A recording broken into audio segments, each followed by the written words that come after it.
So today we're joined by Monika Crooks, and she shared a story inside of a Facebook group about the success that she's had with her career since changing to Salesforce. And so, Monika, would you mind to share with us your story and also where you're joining us from today? Hello, everyone out there, and I'm joining you from the DMV or the DC area, as most of you may know it by. A little bit about my background. I am a mid-career changer, so I was working in financial services for 19 years. I actually did the math the other day. 19 years, and I was looking for a career change. Mother, wife, and I had kind of halted my career to focus on my family for quite some time, and looked up one day and said I wanted something differently. So I had been an end user at my last company for about 5 years. And when we first got Salesforce on, I was asked to be on like the initial implementation team, just as a kind of like a super end user, to making sure that all of our business requirements were on the platform as we wanted. So that was my first real taste at Salesforce. And then my VP at the time pushed us all to go on Trailhead to learn more. So I was on Trailhead earning badges, and I got to I think it was 25,000 points. And that was my first little major status. And so I'm like, okay, what do we do now? What do I get for this? I'm trying to search to Google. What do I get for this, 25,000 points, a free t-shirt or gift certificate? And that's when I stumbled on the career path module. So I said, okay, it's interesting. I can get another badge and let me find out about Salesforce. So it was very interesting. And I said, let me look at this a little bit closer. Then I stumbled on David Liu. He has a blog out and, just gave some really good background into the ins and outs of having a Salesforce career. And if you were interested, kind of how you should kind of tackle it. So the first step was that admin cert. And so I looked up training, and of course Salesforce had their trainings, which were like $4,000 and $5,000, I think, for 3 days. And I said, okay, I can't go to my employer and ask for this. I don't even want to broach that conversation. So I started Googling some more, and I came across your course. And I was blown away because it really, for someone like me who had been using it, it gave me the view of it from the other side, actually creating it. So it was like, wow, okay, I got it. What I liked about it, again, was it was just very detailed. And it took you step by step. And unlike some of the other courses that I saw online, even the Trailhead, to be perfectly honest with you, you weren't just reading text and looking at screenshots. You're saying click here and click there, and you're following along, and you're like, oh yeah, I got it. I see that. And so that really helped me. And so I passed that first certification, and I was excited. But that was a challenge for myself. I said, if I pass this first cert and I like it, then I'll continue. If not, it was too much. But it wasn't easy. It was not a cakewalk, as you clearly said in your training. Salesforce makes it extremely tough.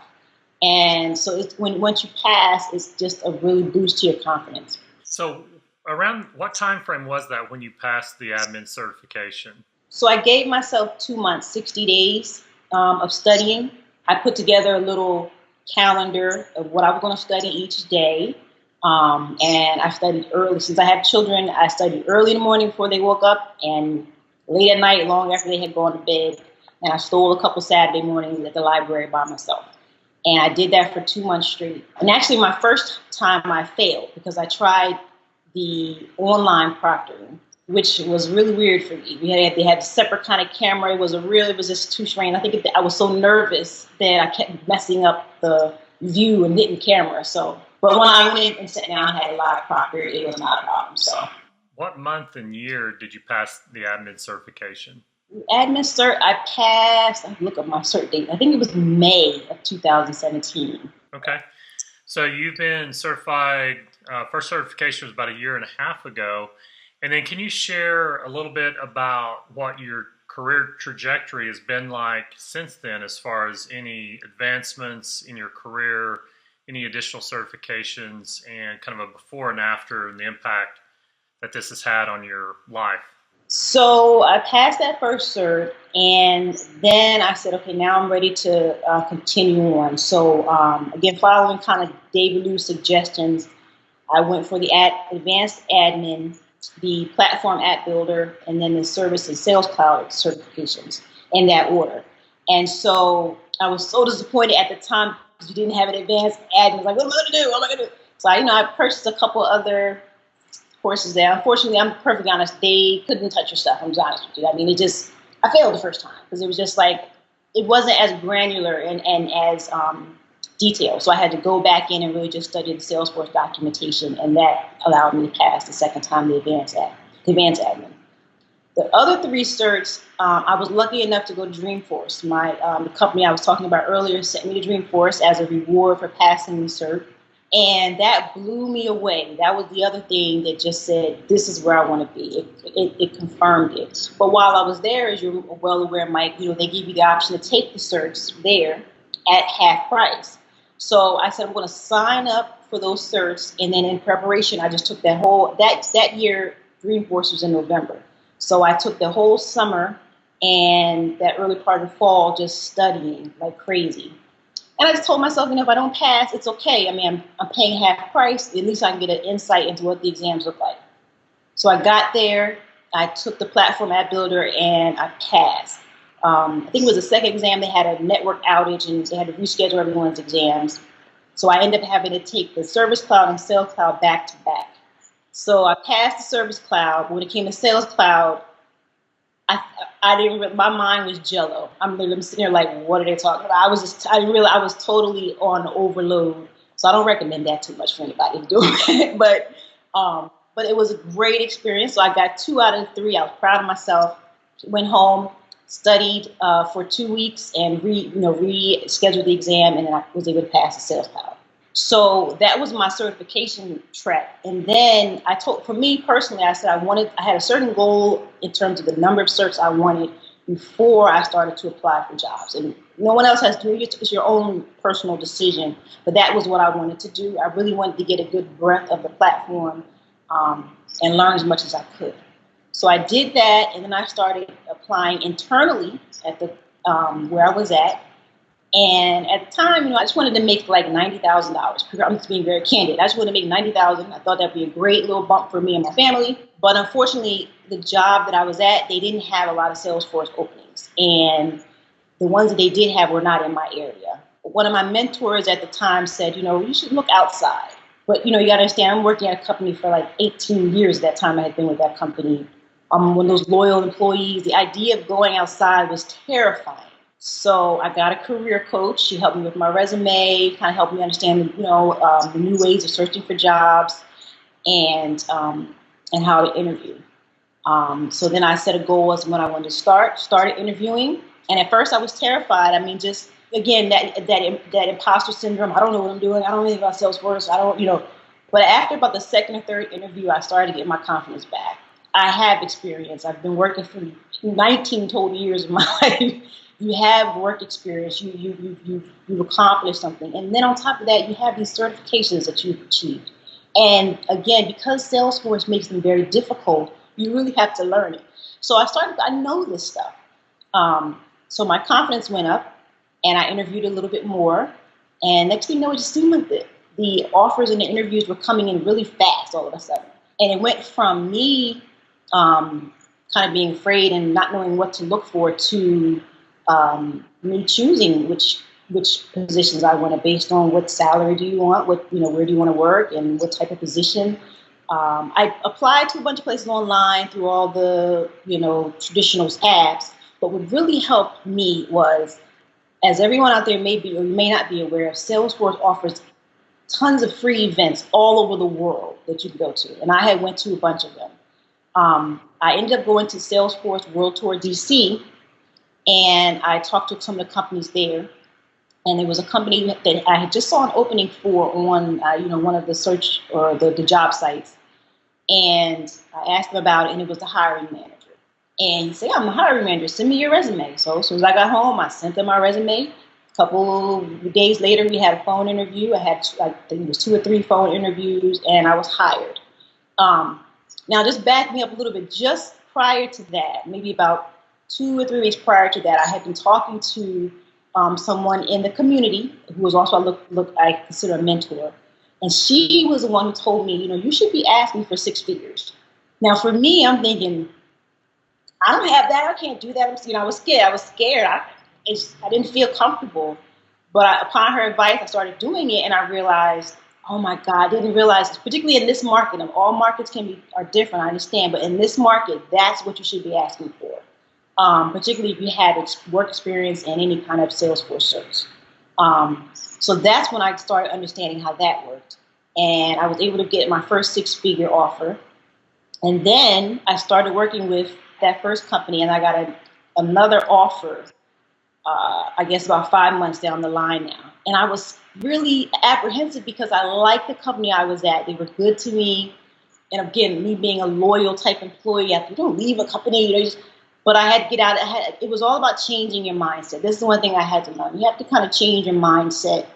And when opportunity knocks, for me, it was a better opportunity for my family, a better opportunity financially, and the company was a bigger company than what I was working for. So their Salesforce opportunities were going to give me more experience. So it would have been better off for my career. So I made the move. So within a year, from the time I started looking, which was, basically February, until now, yes, I was able to increase my salary by $50,000. Wow. So, and it's been an incredible journey. I know people say that a lot. I was thinking about that this morning. Like, we hear people say that all the time when they talk about their Salesforce journeys. It's been an amazing journey, and it kind of sounds cliche, but I mean, I'm here to tell you guys it really is. Once you start this path, it's incredible. Salesforce is real. You can do it. The community is amazing. Even when you start out, if you're scared and you're nervous, there's tons of people to help you just at the click of a button. So that was my journey. Amazing. That's a great story because you've had awesome success and it's happened very quickly for you, and a lot of people think that they have to go back to college or complete a degree, and that's fine if people want to do that, but that can take years and also cost a lot of money. And as you mentioned, you were able to attain my courses very inexpensively. You mentioned some other resources, David Liu, who's really great with coaching towards careers and doing development. But one thing I want to mention is the certifications that you've landed are not coding related. So now I don't know, since then, maybe you are envisioning going down a coder path, but you're making 6 figures and you've had multiple offers, and that's in roles that aren't, a lot of people think, well, the only way to make 6 figures is if I'm a developer. And so what is your role? Like, what is your job title? So I am a Salesforce consultant, and I work in the government sector. So basically, I work for a consulting company. They go in and they help the different government agencies set up their Salesforce platforms. And of course, you can go into consulting in the private sector as well and go work with Toyota, or all these big companies hire consulting firms to come in and build their platforms. And in that role, I'm kind of like a BA/admin. So I'm able to elicit the requirements, get the initial build out the initial user stories, understand what they want, but then also on the back end do some configuration where you're building those custom objects. I actually built an app. I helped design a flow, which I'd never done before. That was exciting to see it actually work. Approval processes, all the things that you taught us in the class, in your online courses, I was actually doing. And I felt comfortable navigating my way around because I had spent time studying your courses. For example, Platform App Builder, when I took that course, it was like, you were very detailed, like every type of field you showed. And that was so beneficial because you can go back and reference that.